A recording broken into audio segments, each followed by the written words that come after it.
Study IQ IAS, आपका selection हमारा mission. धनुष से जो छूटता है बाण कब पथ में ठहरता, देखते ही देखते वो लक्ष्य का है भेद करता।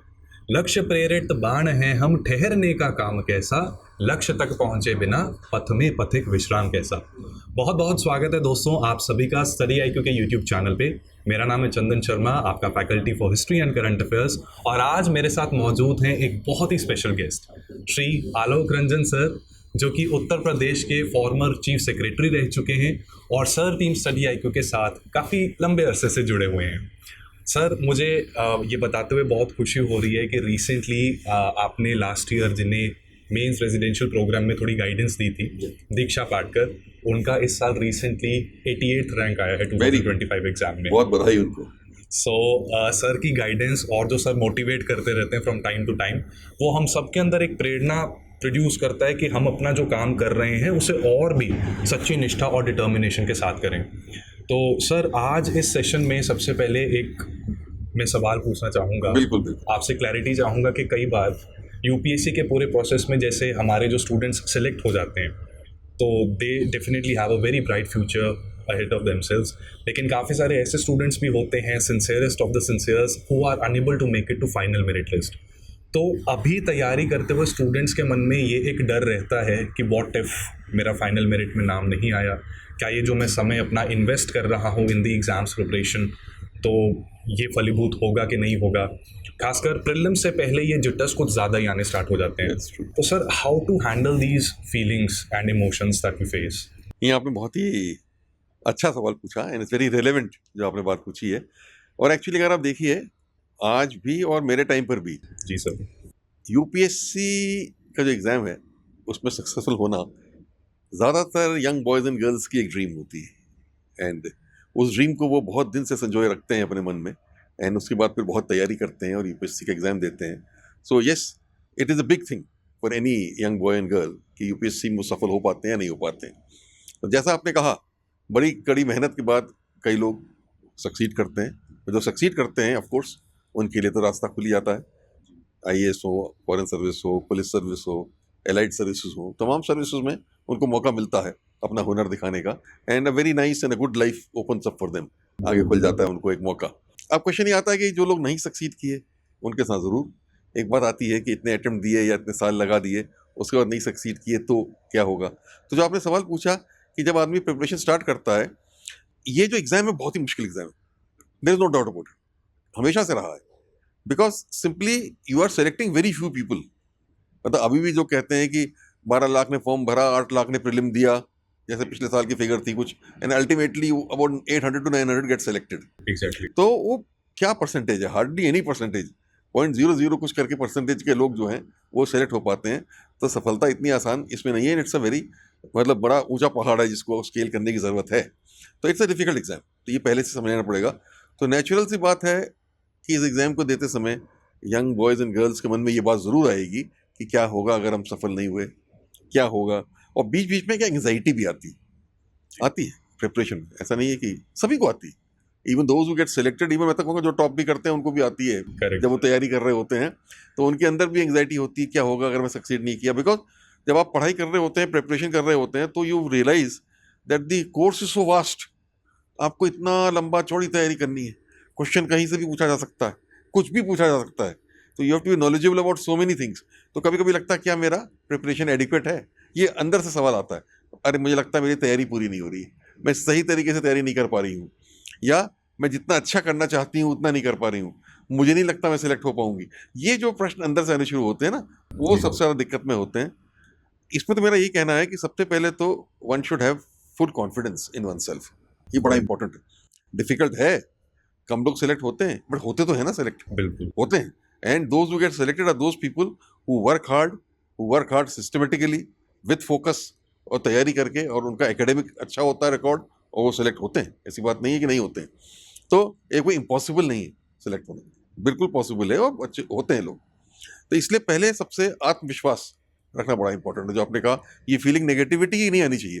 बिकॉज आप कोई भी लक्ष्य, आपने शुरू में कहा कि लक्ष्य को पाने के लिए जो है वो पूरा प्रयास करना चाहिए इस विश्वास के साथ कि हम लक्ष्य में पहुंच पाएंगे, and that is very important. तो अगर आपके मन में ज़रा सी भी शंका आ गई and you feel that I can not make it, यार ये तो बड़ा डिफिकल्ट है, या मैं अब तो द मार्क नहीं हूँ, तो फिर अगर आप अपने अंदर से ही हार गए तो फिर आप नहीं सक्सेस कर पाएंगे। तो first of all build that confidence in yourself. मैं कहूँगा सभी बच्चों से जो देते हैं UPSC, be confident about yourself, believe in yourself, अपने आप पे विश्वास रखिए और उसके साथ मेहनत करिए। और बीच बीच में जब कभी शंका हो या डाउट हो तो उसको हटाइए as soon as possible, get out of the negativity, replace it with positivity. जितना पॉजिटिव अप्रोच रहेगा, जितना अपने अंदर का विश्वास रहेगा, उसके साथ आप बेटर पढ़ाई भी कर लेंगे, बेटर आप समझेंगे भी जो आप पढ़ रहे हैं, और बेटर तरीके से आप एग्जामिनेशन को फेस भी कर पाएंगे। Exactly sir. तो सर मैं भी अपने स्टूडेंट्स को यही कहता हूँ कि अगर थोड़ी सी भी नेगेटिविटी या आपको कुछ सेल्फ डाउट आना स्टार्ट होता है तो उसका बेस्ट तरीका होता है कि आपने अपने एक दिन के लिए जो भी टास्क अरेंज करके रखे हैं, शेड्यूल करके रखे हैं, उन्हें कंप्लीट करने की कोशिश कीजिए। क्योंकि जब ध्यान हमारे कर्म के ऊपर होता है, हम एक्शन ओरिएंटेड होते हैं, तो आई थिंक ऑटोमेटिकली कहीं ना कहीं ये सारे नेगेटिव थॉट्स दूर चले जाते होते हैं। और जैसा आपने बहुत अच्छा कहा, कभी कभी लाइफ में भी, नॉट ओनली यूपीएससी, हम आप सर्विस में आते हैं तब भी, या कभी कभी ऐसे मौके होते हैं जब लगता है कि कुछ मूव नहीं हो रही है या नहीं हो रहा है, बट सेम टाइम जो आपने बहुत अच्छी बात कही, उसका सोल्यूशन यही होता है कि जो आप कर रहे हैं एक डिसिप्लिन के साथ करते रहिए, कीप एट इट। कभी कभी ऐसा लगेगा कि इसमें कोई रस नहीं मिल रहा है या इसका कोई आउटकम नहीं आ रहा है या हम कहीं फंसे हुए हैं, अटके हुए हैं, but then slowly you will get over it if you persist. Perseverance बहुत इंपॉर्टेंट क्वालिटी है इस एग्जामिनेशन के लिए, patience and perseverance. Right sir, I completely agree. तो सर इसमें जैसा आपने बताया कि जब तक तो हम एग्ज़ाम के प्रोसेस में हैं we have to be quite focused, but fortunately और अनफॉर्चुनेटली कभी कभी वो मोमेंट आ ही जाता है कि when we are done with our attempts and we have to take an exit option. तो इसमें सर जो यूपीएससी की प्रिपरेशन में बच्चे जब एंटर करते हैं तो it is often said that you must have a proper viable backup plan. तो सर जो बिगिनर्स हैं उनके पॉइंट ऑफ व्यू से आप कुछ सजेस्ट करना चाहेंगे, what kind of backup plan they need to have? नहीं, मैं तो समझता हूँ कुछ ना कुछ बैकअप प्लान तो किसी भी स्टूडेंट के दिमाग में जरूर होना चाहिए। जी सर। कि supposing I do not succeed in UPSC, what will I do. और यहाँ मैं ज़रूर कहना चाहूँगा आपके माध्यम से, स्टडी आईक्यू के माध्यम से, to this young aspiring students, कि ये नहीं सोचना चाहिए कि यूपीएससी में नहीं सिलेक्ट हुआ तो सब कुछ खत्म हो गया। ये बिल्कुल ऐसा नहीं है। You do not become a failure in life if you don't succeed in UPSC, बिल्कुल नहीं। बहुत से तमाम करियर्स हैं, हमारे ज़माने में तो कम थे। हमारे ज़माने में तो ये होता था, हम तो 78 बैच के आईएएस हैं, तो हमारे ज़माने में तो ये था कि या तो सिविल सर्विस हो जाइए, इंजीनियर बन जाइए, या डॉक्टर बन जाइए, या कॉर्पोरेट सेक्टर में एमबीए वगैरह तभी शुरू हुए थे, तो आप उधर मूव कर जाइए। बट पॉइंट ये है कि अब तो 250 से 300 करियर्स अवेलेबल हैं, और each and every career is good in itself. अगर आपका उधर टैलेंट है, अगर आपका इंटरेस्ट है, अगर आप मेहनत करते हैं, तो किसी भी करियर में आप टॉप पे पहुंच सकते हैं। और किसी भी करियर में आप टॉप पे पहुंच जाएंगे तो you can have a very good life, a very satisfying life, a very happy life. इसलिए ये नहीं है कि हमें खाली यूपीएससी में ही सक्सीड करना है और नहीं हुए तो हम लाइफ बर्बाद हो गई या हम फेल हो गए। ये पहली चीज़ बिल्कुल दिमाग में नहीं रखनी चाहिए at the time of preparation itself. So you must have कि हमारा क्या इंटरेस्ट है एरिया का, बिकॉज एक्चुअली आपने कहा ना backup plan will depend upon what is your area of interest. आपको किस चीज़ में इंटरेस्ट, वो आपने सब्जेक्ट तैयार कर रखा हो, उसमें आपने हो सकता है बिफोर यूपीएससी आपने ग्रेजुएशन अपना किया हो। फॉर इंस्टेंस कई लोग इंजीनियरिंग करते हैं, तो you have a backup plan, you can go into engineering. Many people do MBA, they can go into MBA. Many people can take up MBA after this also. मान लीजिए नहीं हुआ तो आपने एमबीए कर लिया, या आपने लॉ कर लिया, या आप मीडिया में या जर्नलिज्म में चले गए, आपने कम्युनिकेशन कर लिया। तो so many other things you can do, which courses you can take up, और करके आप प्लान बी में जा सकते हैं। तो इसलिए प्लान बी दिमाग में रहना चाहिए, अपने टैलेंट और अपनी एबिलिटी के हिसाब से ज़रूर रहना चाहिए, सो दैट अगर ऐसा हो जाए सिलेक्शन, सबसे अच्छी बात है। नहीं हुआ देन यू डोंट फील कि हम तो एंड ऑफ द रोड हो गई। It is never the end of the road, you can always do much better. तो दोस्तों जैसा सर ने बताया, आई कम्प्लीटली एग्री, और आपको भी यही कहना चाहूँगा कि देखो ये जो एग्ज़ाम का प्रोसेस है सर, आई कहीं ना कहीं बिलीव कि ये एक सेल्फ एक्सप्लोरेशन की भी जर्नी होती है। We sometimes tend to know about ourselves in a much better way, and जो हम आगे, मान लो अगर एग्ज़ाम नहीं भी होता, जो भी हम करते हैं, मुझे लगता है हम जो पर्सपेक्टिव गेन करते हैं अपनी तैयारी के दौरान, वो हमें उस काम को करने में भी और ज़्यादा बहुत अच्छा। देखिए बहुत सी क्वालिटीज़ होती हैं एक्चुअली, नॉट ओनली कि आपने एक कोर्स तैयार किया। राइट। ये क्या क्या टेस्ट करता है आपका, जैसे मैंने बताया, डिटर्मिनेशन जी, सेल्फ कॉन्फिडेंस, सेल्फ बिलीफ, जी, ability to focus, ability to prioritise ना, ability to work hard for a long period of time, ability to take failures, correct, ability to take setbacks. ये सब चीज़ें लाइफ में भी काम आती हैं। राइट, हर एक चीज़ में लाइफ में काम आती है, जो क्वालिटीज़ यहाँ टेस्ट होती हैं। और दूसरा, जस्ट द प्रिपरेशन इटसेल्फ आपको इतनी नॉलेज दे देता है या अगर आप लाइफ में किसी और फील्ड में भी जाएंगे ना, you are much better equipped to handle that field, because आपको पूरे नेशनल इंटरनेशनल अफेयर्स, पॉलिसीज, एक एक एस्पेक्ट, एक एक व्यू पॉइंट की जानकारी इस प्रिपरेशन के माध्यम से हो जाती है। एक चीज को देखने का बेसिकली सर नजरिया मिल जाता है हमें कि how to look at it from a 360 approach. Yes yes yes, तो that that definitely helps in life in everything you do. Correct. तो ये प्रिपरेशन वेस्ट नहीं जाता, ये मैं कहूँगा। इवन इफ यू फील कि ये हो गया तो वेस्ट नहीं गया, but yes you must move on to something else when the right time, at the right time, मैं कहूँ। तो जब तक तो देखो एग्जाम की तैयारी में जुटे हुए हो, इधर उधर देखने की जरूरत नहीं है, but have faith and believe in yourself कि जब एग्जिट अगर लेना भी पड़ता है you will and up doing really great. So sir I am very sure कि आपकी ये मोटिवेटिंग बातों ने स्टूडेंट्स की एंग्जाइटी को एड्रेस किया। तो अब स्टूडेंट्स की एंग्जाइटी से हम थोड़ा देश की एंग्जाइटी की बात करेंगे। तो जैसा कि सर आपको पता है कि वेस्ट एशिया में क्राइसिस हैं, those crisis are not of our making. वो दो कंप्लीटली अलग एंटिटीज़ के आपस के युद्ध की वजह से उसका प्रभाव पूरी दुनिया के ऊपर पड़ रहा है। और भारत में इस वक्त पैनिक एक आ रही है कि महंगाई बढ़ने वाली है, रिसोर्सेज की शॉर्टेज हो सकती है। तो सर इस पूरे सिनारियो में हम इसको कैसे हमें देखना चाहिए? एंड कभी कभी इसको कोविड वाली सिचुएशन के साथ भी इक्वेट कर दिया जाता है। तो how exactly we should think, do we really need to panic, या फिर there are certain processes and maybe policy as well जिससे कि हम इस संकट भरी घड़ी से बाहर निकल सके? क्योंकि सर ये ना GS3 की एक बड़ी अच्छी केस स्टडी बन सकती है जो स्टूडेंट्स को कहीं ना कहीं उनके एग्जाम में भी काफ़ी मदद करेगी। नहीं, आपने बिल्कुल ठीक कहा, this is a crisis, there is no doubt about it. अच्छी खासी क्राइसिस है, और वो क्राइसिस हमने नहीं की, इंडिया की वजह से नहीं है। बिल्कुल सर। इंडिया के कोई मतलब नहीं है, लेकिन ये इंटरनेशनल क्राइसिस हो गई।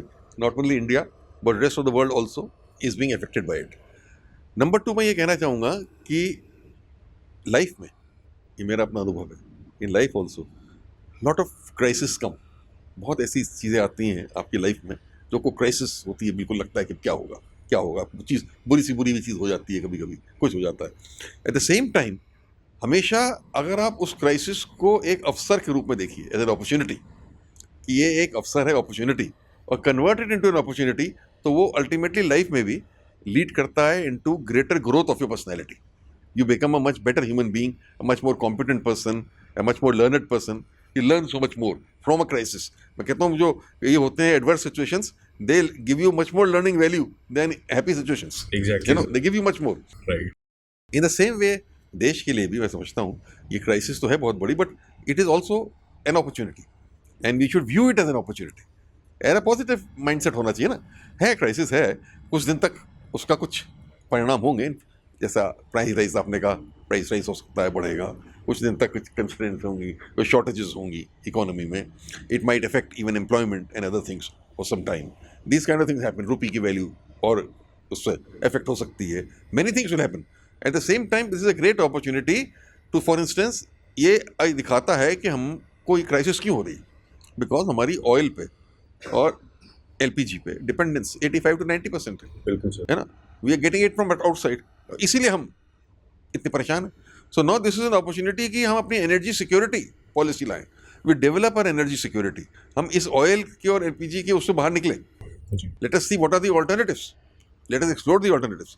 कितना इलेक्ट्रिफिकेशन हम कर सकते हैं, अब हम एक सॉलिड इलेक्ट्रिफिकेशन पॉलिसी की तरफ बढ़ें, कैसे गाड़ियाँ, बसेस, पब्लिक ट्रांसपोर्ट सब इलेक्ट्रीफाई हो जाएं। वो इलेक्ट्रिफिकेशन भी रिन्यूएबल एनर्जी से आए, नॉट फॉसिल फ्यूल्स की बर्निंग से, बट रिन्यूएबल एनर्जी के माध्यम से आए, तो we increase the usage of renewable energy in our system.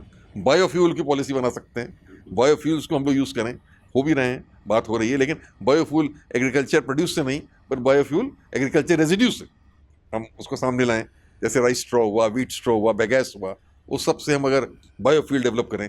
So these are some of the options जब आप एनर्जी पॉलिसी हमारी कंप्लीट चेंज कर सकते हैं हम, to have the right mix. Nuclear energy की तरफ भी देखें, हाइड्रोजन का हमारा मिशन है, उसको तरफ देखें। So we must have a right mix of policy now, so that our dependence on oil and gas goes down considerably. तो इसके दो पहलू हो जाएंगे, एक तो हमारा इंपोर्ट बिल ड्रास्टिकली रिड्यूस हो जाएगा, correct sir, which is very good for our current account deficit, जो है हमारी बैलेंस ऑफ पेमेंट्स की, जी। वो हमारी डेफिसिट खत्म हो जाएगी इसकी वजह से, and we will have foreign exchange available to go for other products which are more relevant for the development of our economy, है ना, उनकी तरफ हम जा सकते हैं। तो ये एक बड़ा बात है। और दूसरा ये हुआ कि जब हमने ऑयल और उस पर अपनी डिपेंडेंस कम कर दी और अपना ये डेवलप करना शुरू कर दिया, तो अपना एक सेल्फ रिलायंस, एक सेल्फ डिपेंडेंस आत्मनिर्भरता हमारी आपस में बढ़ जाएगी, जो हमको बहुत ही विश्वास भी देगी, कॉन्फिडेंस भी देगी आगे की कोई भी सिचुएशन या क्राइसिस फेस करने में। आपने सही कहा, कोविड से इसका लोग पैरेलल ढूंढते हैं, तो कोविड इज ऑल्सो बड़ी भयानक चीज़ थी Covid, but at the end of the day it was also can become an opportunity also. कितना ज़बरदस्त वैक्सीनेशन का पूरा डेवलप हुआ, वो प्रोग्राम रन हुआ, उसको हैंडल किया गया, and then COVID also led to a focus on health care, जो पहले उतना नहीं था। वो हेल्थ केयर को किस तरीके से और डेवलप किया जाए, क्या उसमें पॉलिसीज़ लाई जाएँ, क्या कैसे ये आपका IT एंड कंप्यूटराइजेशन को कैसे इंटीग्रेट किया जाए with healthcare to give better services to the people. So many other things came out of it. So every crisis is an opportunity, and every crisis can lead to growth. So in the life of an individual and in the life of a nation, both. इसी तरीके से देखना चाहिए। That's wonderful sir. बिल्कुल sir ने एकदम सही बात की कि सर हम अपने जीवन में भी कई बार हमारे साथ ऐसा होता है कि हमें पता होता है कि what is the right thing to do, but जब सब कुछ कंफर्टेबल होता है we do not focus on its implementation sometimes. तो वही चीज़ है कि क्राइसिस आए हैं, लेकिन उससे अब हमारा ध्यान उन चीज़ों के ऊपर और भी ज़्यादा जाएगा पॉलिसी लेवल पर एंड उसकी इम्प्लीमेंटेशन पर, so that we can come out of it. Certainly definitely जैसे कई चीज़ें कोविड में भी हुई तो कई प्रोसेसेस कैटलाइज हो गए, डिजिटाइजेशन ऑफ हेल्थ रिकॉर्ड्स या कई सारी चीज़ें, तो ये हमें डेफिनेटली हेल्प करेगा। तो सर अब इसके अंदर एक चीज़ मैं ये पूछना चाहूँगा कि अभी जो वेस्ट एशियन क्राइसिस चल रहे हैं उसमें भारत के, जैसे आपने भी बताया, बैलेंस ऑफ पेमेंट इसको लेकर थोड़ी सी चिंता जताई जाती है, और foreign exchange reserves have always been a little troublesome for India, और ये पिछले 2 साल में due to government change in USA उसकी वजह से भी थोड़ा सा इसके ऊपर इम्पैक्ट पड़ा है। तो इसमें 2 थॉट प्रोसेसेस आते हैं। एक थॉट प्रोसेस ये कहते हैं कि एक तरफ हमें अपनी एनर्जी डिपेंडेंस कम करनी चाहिए, जिसके ऊपर सरकार और सिटीजन्स दोनों अभी काम कर रहे हैं। दूसरा ये भी कहा जाता है कि हमें कहीं ना कहीं हमारे जो एक्सपोर्ट्स हैं वो थोड़े प्रोसेसेस को हमें एफिशिएंट बनाना पड़ेगा। तो सर जिनको नहीं पता, सर के बारे में बता दूं कि sir has had a wonderful experience of 38 years in IS services, और सर का जो बैकग्राउंड रहा है वो इंडस्ट्रियल पॉलिसी में अच्छा खासा रहा है। तो सर बेस्ड ऑन योर जो आपने ग्रास रूट लेवल पर देखा during your services, the industrial development and several similar activities, तो उसके बेसिस पे sir what do you think कि जो हमारे मैन्युफैक्चरिंग प्रोसेसेस हैं और वही मैन्युफैक्चर्ड चीज़ें एक्सपोर्ट होती हैं, वहाँ पर बॉटलनेक्स कहाँ पर आते हैं and how can we make them more efficient? ये आपने बहुत अच्छी बात कही। तो सी द पॉइंट इज कि हमारी जो बैलेंस ऑफ पेमेंट्स की पोजीशन है उसकी तरफ हमें ध्यान देने की ज़रूरत है कि करंट अकाउंट डेफिसिट हमारी ना बढ़ने पाए। जी सर। अच्छा, अभी क्या पोजीशन होती है कि अभी हमारे ऐसा नहीं है कि करंट अकाउंट डेफिसिट है, we are surplus there, but उसका एक रीज़न है, वो सर्विसेज की वजह से। जी सर। सर्विसेज के सेक्टर में हमारा एक्सपोर्ट ज़्यादा है as compare to an import, but that is not true for the manufacturing sector. वहाँ हमारा नेगेटिव हो जाता है, we import more than we can export in the manufacturing side, so we have to focus on manufacturing. ये इससे result निकल के सामने आता है। बैलेंस ऑफ पेमेंट्स की पोजीशन वैसे तो इस समय अच्छी है, यदि हमारे फॉरेन एक्सचेंज रिजर्व $700 बिलियन के हैं, लेकिन हाँ अभी अगर हम ये रुपये की वैल्यू जैसे हो रही है, 96 कल थी, हो गई, इट इज़ 100 की बात चल रही है, 100 की बात चल रही है। सो अगर इस पर इंटरवेंशन करना पड़ा रिजर्व बैंक को and they sell dollars out of the foreign exchange reserve, तो दैट्स रिजर्व जो है वो कम हो जाएंगे, इसके फ़र्क पड़ेगा। दो अभी भी काफ़ी क्वेश्चन है, ड्रास्टिक सिचुएशन नहीं खड़ी होती है, बट कम हो जाएंगे, ये फ़र्क पड़ेगा। क्यों इंटरवीन करें या कब इंटरवीन करें, that is Reserve Bank mandate to decide, और वो काबिल लोग हैं, there to take the right decision at the right time. एक ये भी थ्योरी है कि हमको नहीं इंटरवीन करना चाहिए, कई इकोनॉमिस्ट की ये भी थ्योरी है कि वाई शुड वी इंटरवीन। ये भी कहा गया है कि ये तो नेचुरल मार्केट फोर्सेस है ना। अब जैसे अगर ये हो रहा है तो इसके अगेन एज आई सेड, कोई भी नेगेटिव चीज़ का पॉजिटिव होता है ना, तो इसका पॉजिटिव इम्पैक्ट क्या है? The moment your rupee is depreciating और 96 रुपीज़ हो गया, it means that imports have become more expensive and exports have become cheaper. तो अब आपका इससे एक्सपोर्ट्स को फिलिप मिलेगा, exports will go up and imports उस हिसाब से एक्सपोर्ट एक्सपेंसिव हो जाएंगे तो कम हो जाएंगे, और अगर वो हो जाएगा तो your balance of payment position will improve, your current account position will improve. तो ये एक पॉजिटिव सिनेरियो पे पेंट करेगा कि एक्सपोर्ट सेक्टर में हमारी ग्रोथ जो है इससे बढ़ने का हमें बहुत अच्छा मौका मिल जाएगा, और वही हमें फोकस करना है जो आपने बात रखी। मैन्युफैक्चरिंग में we have made efforts over the last so many years, but unfortunately that is one sector which why but I do not know, but somehow it is not taken off as it should take off. अभी भी हम share of manufacturing या हमारी GDP जो है वो घूम फिर के वही 14-15% के आसपास ही चल रहा है for so many years as I have noticed. there have been many programs, make in India रहा, आत्मनिर्भर भारत रहा, PLI प्रोडक्टिविटी लिंक्ड इंसेंटिव रहा। जी सर। PLI ने तो हमारे स्मार्टफोन्स में कमाल करके दिखाया है। So much of exports we are doing in for smartphone, but also and still manufacturing sector has not taken off the way it should have taken off. Ease of doing business पे बहुत काम हुआ India में, India level पे हुआ, states हुआ। मैं भी चीफ सेक्रेटरी था जब अपने स्टेट का, मुझे याद है, department of industrial policy and promotion, government of India हमको पूरे वो भेजती थी गाइडलाइंस कि इस सेक्टर में आप ये डीरेगुलेट करिए, ये डीरेगुलेशन करिए, ये वो हटाइए, मतलब जो आपने कर्व्स लगा रखे हैं बिजनेस एनवायरनमेंट में, make it easier and easy, and we are doing it. उस पॉलिसीज़ को लाते थे, वो गवर्नमेंट ऑर्डर्स निकालते थे, करते थे, बट तो एक इकोसिस्टम तो बिल्डअप हुआ right. of making business easier, but even then there is still I think much more to be done। somehow उतना ग्रोथ इस सेक्टर की नहीं हो पा रही जितना होनी चाहिए, and private sector investment also जिस हद तक आना चाहिए वो नहीं हो रहा है। हमारी जीडीपी की ग्रोथ अभी भी जो है it is govern largely by our public sector investment. जो सरकार इन्वेस्टमेंट कर रही है पब्लिक इंफ्रास्ट्रक्चर में 11 लाख करोड़ का कर रही है, तो उसकी वजह से इतनी ग्रोथ हो रही है। कंजम्पशन, इतनी बड़ी मार्केट है हमारी, कंजम्पशन की वजह से ग्रोथ हो रही है। बट कॉरस्पॉन्डिंगली हमारे ये chief economic adviser of government of India ने भी इस बात को अपने कई जगह स्पीचेस में कहा, और हमारे इंडस्ट्रीज एंड कॉमर्स मिनिस्टर और फाइनेंस मिनिस्टर ने भी इस बात को इंगित किया that why is the private sector not coming forward, let them come forward and invest more. अब प्राइवेट सेक्टर कहता नहीं हम तो आ रहे हैं, लेकिन हमें उतना एनवायरनमेंट उस तरीके का मिले तो हम नेचुरल। प्राइवेट सेक्टर जब पैसा लगाता है तभी when it gets the right kind of environment to invest. तो अगर वो नहीं आ रहा है तो कहीं ना कहीं अभी कुछ लैकिंग है।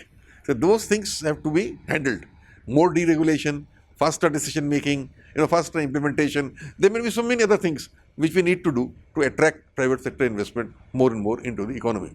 और मैन्युफैक्चरिंग में आएगा, और मैन्युफैक्चरिंग ग्रो करेगी तो उसका रिजल्ट क्या होगा कि we will be able to link it to the global supply chain, और ग्लोबल सप्लाई चेन से हम लिंक कर देंगे तो एक्सपोर्ट्स बढ़ेंगे और हाई वैल्यू एक्सपोर्ट्स बढ़ेंगे, और हाई वैल्यू एक्सपोर्ट्स बढ़ेंगे, it will give us more foreign exchange to buy better imported equipment which will further go into the global supply chain, है ना। तो ओवरऑल इकोनॉमी जो है वो गजब का फिलिप मिल जाएगा, and mind you that is the only way to generate more employment. जो आज के हमारे यूथ को एम्प्लॉयमेंट चाहिए, it is one way to generate better employment, higher income level employment, और उससे हमारी पर कैपिटा इनकम जो आज इंडिया की हमारी ग्रोथ रेट तो बहुत अच्छी है, 3rd थी, वो अलग बात है कि डॉलर की वैल्यू की वजह से 6th हो गई, वो आगे पीछे हो गई, बट हमारी पर कैपिटा इनकम भी बहुत अच्छी नहीं है। स्टिल $2,700 पर कैपिटा इनकम है, विच इज अबाउट 126th और so in the world. So if it is 126th, it is something to feel concern about. ये कैसे दूर, वो अगर मैन्युफैक्चरिंग सेक्टर बढ़ेगा और वहाँ एम्प्लॉयमेंट बढ़ेगा, एग्रीकल्चर में डिपेंडेंस कम हो जाएगी, people will move from agriculture to manufacturing, so their wage rate will go up, in that way this per capita income will increase, and that will be the overall improvement in the economy. बिल्कुल sir, ये एक positive spiral create करेगा जिससे economy को definitely boost मिलेगा। तो sir, as we know कि आपने कई सारे इंफ्रास्ट्रक्चर प्रोजेक्ट्स को भी हैंडल किया है, and during my preparation I studied कि 2008-9 में ना क्राइसिस आए थे, सब प्राइम क्राइसिस अमेरिका में, और उस समय पर infrastructure played a very important role to prevent any bank closure in India, क्योंकि तब इंफ्रास्ट्रक्चर डेवलपमेंट हुई थी, तो जहाँ पूरी ग्लोबल इकोनॉमी का डिक्लाइन हो रहा था, Indian economy was able to reap the benefit of that infrastructure development.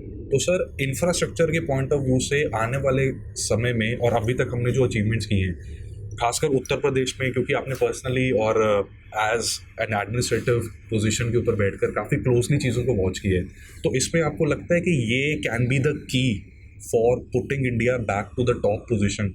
नहीं, बिल्कुल सही है। इंफ्रास्ट्रक्चर में जो इन्वेस्टमेंट है that is directly linked to the economic development of the country, इसमें कोई डाउट नहीं है।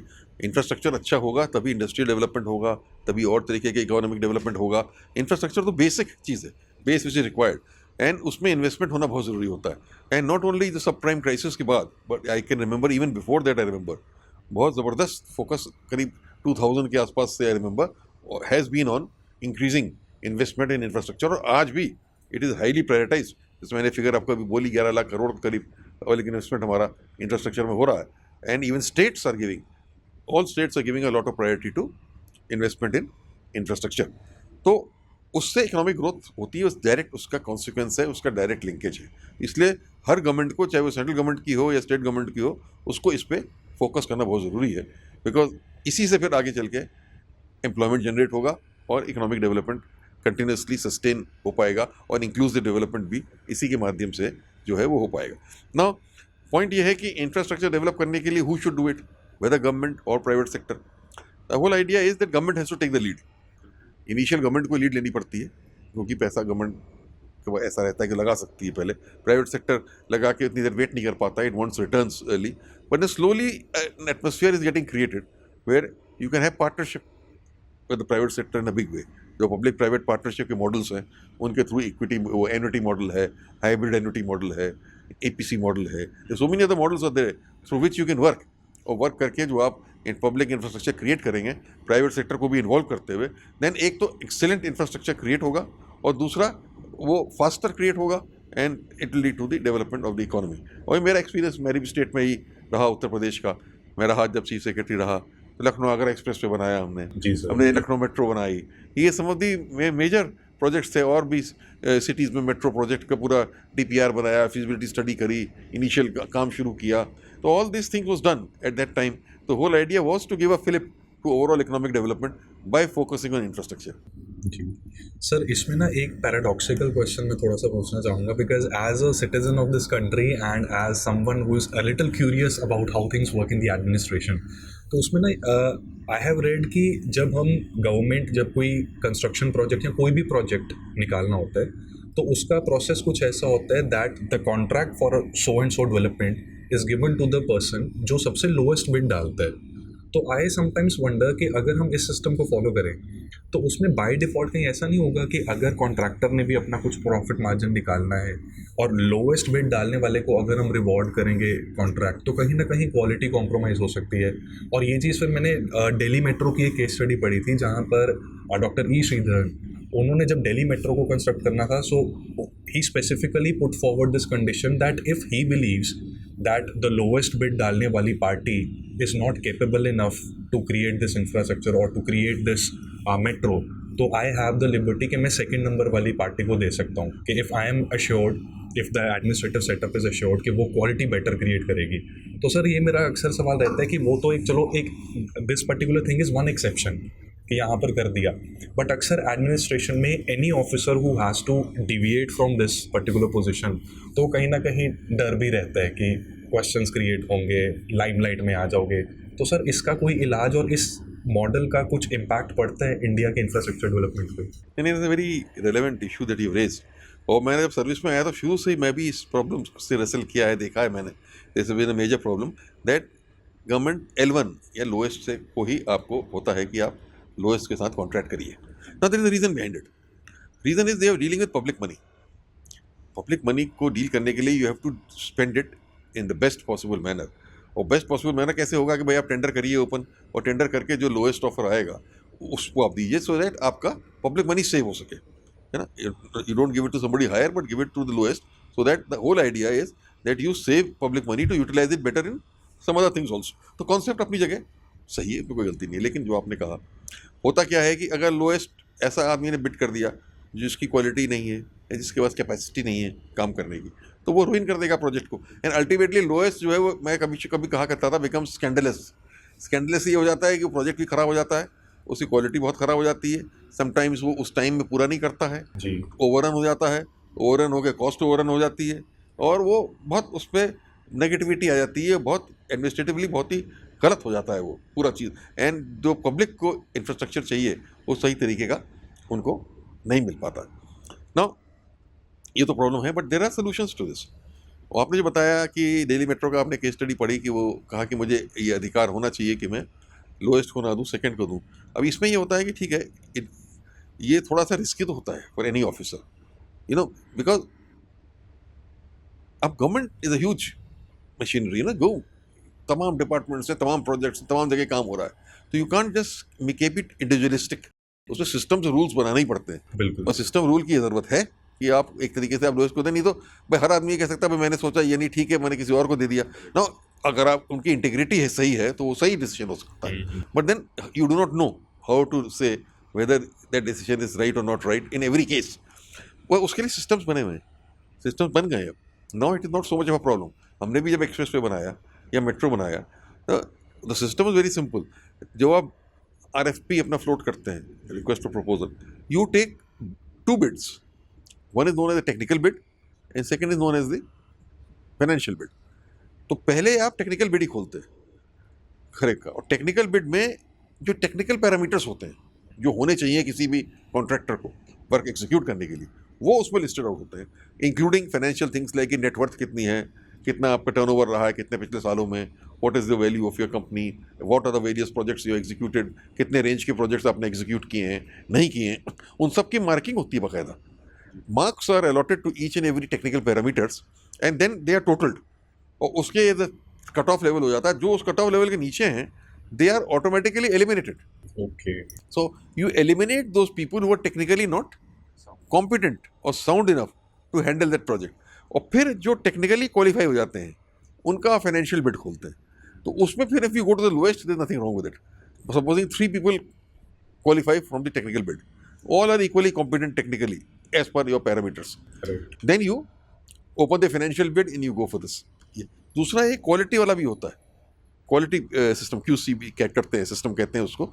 जब आप क्वालिटी पे ज़्यादा आपको ध्यान देना हो तो क्वालिटी पैरामीटर्स को लिस्ट आउट करके उसके आपने मार्क्स दिए and then you have a system where आप फाइनेंशियल बिड खोले बाद में, but you give 70% weightage to quality parameters Okay.